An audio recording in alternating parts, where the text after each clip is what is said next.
gente! Sejam muito bem-vindos a mais um vídeo aqui no canal, tudo certo por aí? No vídeo de hoje a gente vai conversar sobre como estudar para provas. Então, se você está na faculdade, se você faz pós, faz alguma coisa acadêmica aí, esse vídeo é para você. Da mesma forma, se você estuda para concursos, para vestibular, esse vídeo também vai te ajudar, ok? Estudar para provas é uma arte. Estudar para provas só faz sentido quando você, além de buscar aprender o conteúdo, ainda traça algumas estratégias específicas para as provas. Então, muitas vezes, eu vejo as pessoas estudando daquele estilo clássico. O que é o estilo clássico? Que não funciona. É você sentar para estudar e isso significar assistir um monte de aulas ou ler um monte de livros e fazer anotações enormes sobre aquele assunto. Ponto. Isso é estudar.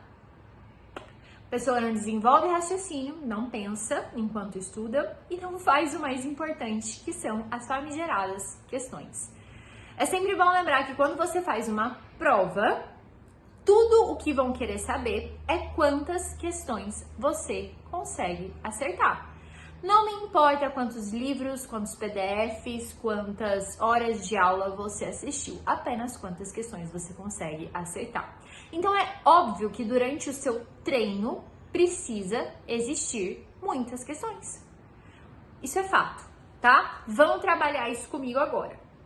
Primeiro ponto.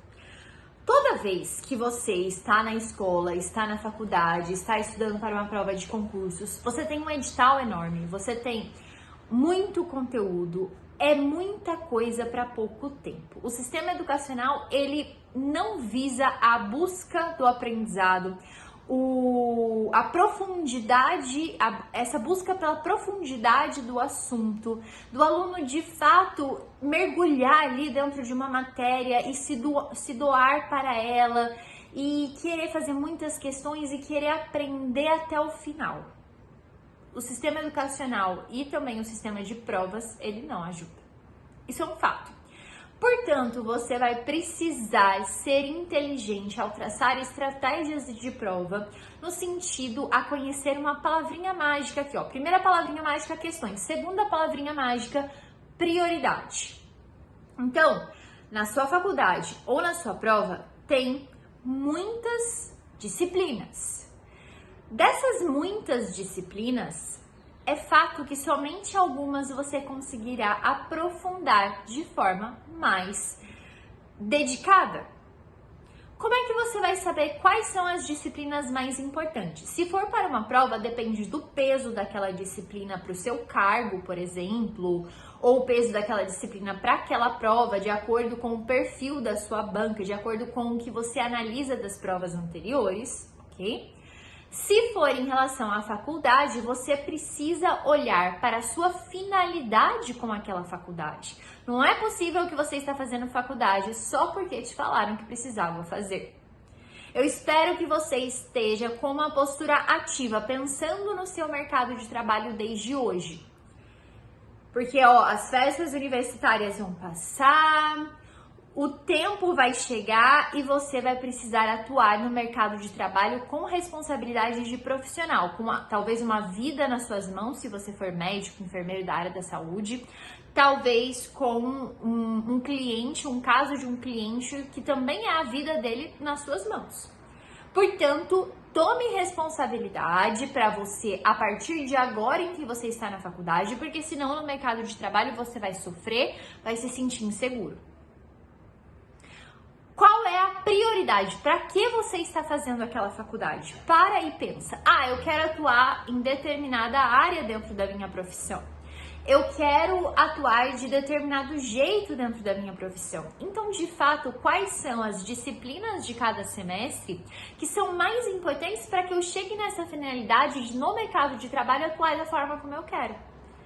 Mari, mas eu ainda não sei, eu ainda estou na dúvida. Escolhe a melhor opção para o dia de hoje. Quando você escolhe, quando você decide alguma coisa, não necessariamente você vai ter que decidir aquilo pro resto da sua vida, ser aquilo pro resto da sua vida. Você pode mudar de opinião.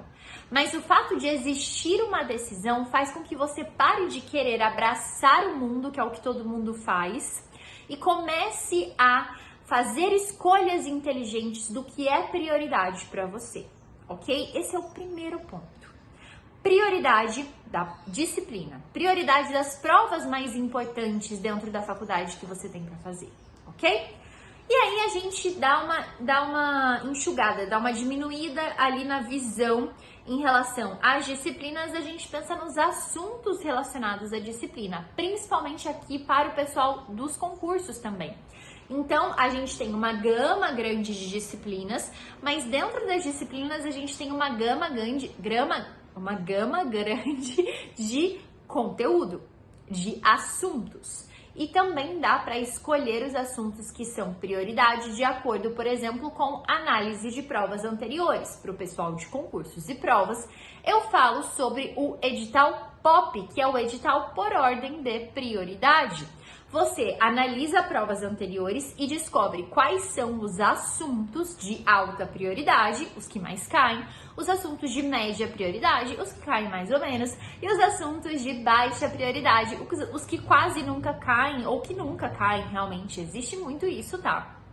Então, a prioridade dos assuntos também é um ponto super importante que você deve levar em consideração ao estudar, para que você trace estratégias e estude com mais eficiência, em primeiro lugar de preferência, o que é mais importante, o que existe uma maior probabilidade de cair na sua prova. Ok? Próximo ponto. Então, já falamos da prioridade da disciplina, da prioridade dos assuntos. O próximo ponto, cuidado com as aulas. Por quê? A aula, se ela for presencial principalmente, ela ou vai servir como primeiro passo dos estudos ou último passo do nosso método de estudos. Vou dar. O primeiro passo dos estudos se chama visita. Então, a aula, ela é sempre um overview ali do conteúdo. Ela não é o estudo em si, tá? Quando você tem uma aula online, você consegue parar essa aula de pouco em pouco e aplicar todos os métodos de estudos na sequência e de fato estudar aquela aula. Porém, quando você tem uma aula presencial, que é o caso das faculdades e quem faz cursinho presencial, você precisa necessariamente ver aquela aula como um momento de ou visita primeiro passo dos estudos ou último passo dos estudos. Mari, como é que eu vou saber o que é o quê? Se você estudou antes aquele conteúdo sozinho, a aula passa a ser uma revisão, né? Você faz uma revisão ali do que você já estudou, você já compreendeu, você já fixou. É apenas uma revisão. Quando você não sabe nada daquele assunto, você ainda não estudou aquele assunto, a aula é uma visita, é um overview geral do que você vai estudar sozinho lá na frente, porque o estudo ele é um processo solitário. Quando você está em sala de aula, você não consegue pensar, porque você não tem tempo para dialogar na sua mente. O professor tá lá falando sem parar. Você não tem tempo para dialogar, para pensar na sua mente, para desenvolver raciocínio, que é o processo base do estudo, do nosso método de estudos. Para dizer que você aprendeu, você precisa pensar e durante a aula não dá tempo. Portanto, a aula ou ela serve como visita, é um overview, ou ela serve como revisão. Mari, e aí, como é que eu me comporto dentro da sala de aula? O ideal é que você escute o professor e consiga encontrar a linha de raciocínio que ele está desenvolvendo, mergulhar nessa linha junto com ele e anotar pequenos tópicos. Se você for tentar anotar até a respiração do professor, vai dar ruim, tá? Porque você vai se perder. Você vai estar anotando uma coisa, ele vai estar falando outra e você já se perdeu. Se você tentar esperar ele falar tudo e depois anotar só o que você lembra, também vai se perder. Então, você tem que encontrar exatamente quais são os temas que ele tá falando, tentar organizar ali. Outra coisa que as pessoas fazem muito, que é burrice. Copiar o slide, copiar o que tá escrito exatamente no slide. O que vai ser copiado só vai servir de alguma coisa se você parou, pensou e entendeu. Se não, é melhor nem escrever nada, tá? Combinado assim? Outro momento em que a maioria das pessoas querem abraçar o mundo e não conseguem encontrar qual é a prioridade dentro daquela aula. Então, elas copiam até a respiração do professor, não conseguem ler depois, não entendem nada depois, fica só aquele material gigante, não serviu de nada, tá? Qualquer pessoa pode copiar o que a outra está falando, não tem mérito nenhum nisso, não tem aprendizado nenhum nisso. Então, tomem cuidado com aulas. Nosso quarto ponto, divida o seu tempo, metade teoria, metade questões. Não vai ficar estudando teoria e achando que você vai aprender alguma coisa para fazer uma prova. O treino precisa ser composto por questões. Não tem jeito, tá? A teoria, além disso, a teoria, ela é abstrata. Você só vai conseguir concretizar a teoria se você levar para questões. Então, quer aprender de fato? Pega a teoria e concretiza com questões. 50% do seu tempo teoria, 50% questões. Eu gosto muito e ensino aos meus alunos. Aliás, se você não conhece o seu método de estudos, o SME, o nosso curso sobre aprendizado, sobre organização de um bom cronograma de estudos, que leva não só você a ter um método de estudos para aplicar todos os dias, mas um método que segue as fases do aprendizado e, portanto, te leva à retenção do conteúdo. Ele ainda trata de vários assuntos relacionados aos seus estudos, à sua vida, como sono, como inteligência emocional, como competência de aprendiz, como organização dos seus descansos, tudo. É um curso completinho, com mentorias em grupo, é uma delícia. Eu vou amar te ter lá no seu método de estudos como meu aprendiz. Vou deixar o link do curso aqui embaixo para você conhecer mais. Qualquer coisa, entre em contato comigo que eu te explico o que é o SME e eu vou ficar muito feliz se eu puder ter a sua presença como aprendiz no seu método de estudos, tá? Vou deixar o link aqui na descrição. Mas voltando, lá no SME, a gente tem também um módulo bônus para o pessoal de provas, de concursos, de OAB e tal. Esse pessoal de provas e concursos, ele precisa entender que as questões são a base dos estudos, como a gente estava falando nesse momento. As questões, elas podem ser feitas num primeiro momento dos seus estudos. Eu chamo isso de roteiro sanduíche, porque questão, teoria, questão. Então, um sanduichinho ali de teoria, com questões nas extremidades, ok? Essa ideia de começar fazendo questões é uma ideia que vem de uma das melhores educações do mundo, um dos melhores sistemas educacionais do mundo, que é do Japão. Então, no Japão, o professor ele começa uma aula colocando ali, talvez, por exemplo, de matemática, um exercício no quadro. E aí ele divide os alunos em 3 grupos, esses alunos tentam resolver aquele exercício, apresentam para a sala e a sala começa a discutir sobre o que pode estar certo ou errado em relação à resolução de cada um dos representantes dos 3 grupos, ok? E aí a gente percebe que existe ali um aprendizado que ele é muito ativo e que ele precisa lidar com o fracasso, com o erro. Ele considera que dentro do aprendizado, dentro dos estudos, existe um fracasso, existe um erro, faz parte. Porque o aprendizado é você sair da incompetência para a competência. Nós aqui criados nesse sistema educacional atual nosso, a gente foi acostumado a achar que o erro era um problema dentro do processo. O erro não é o problema. O erro é aquilo que vai te ensinar e vai fazer reter o conteúdo na sua mente. Errar uma questão faz com que você nunca mais erre aquela questão.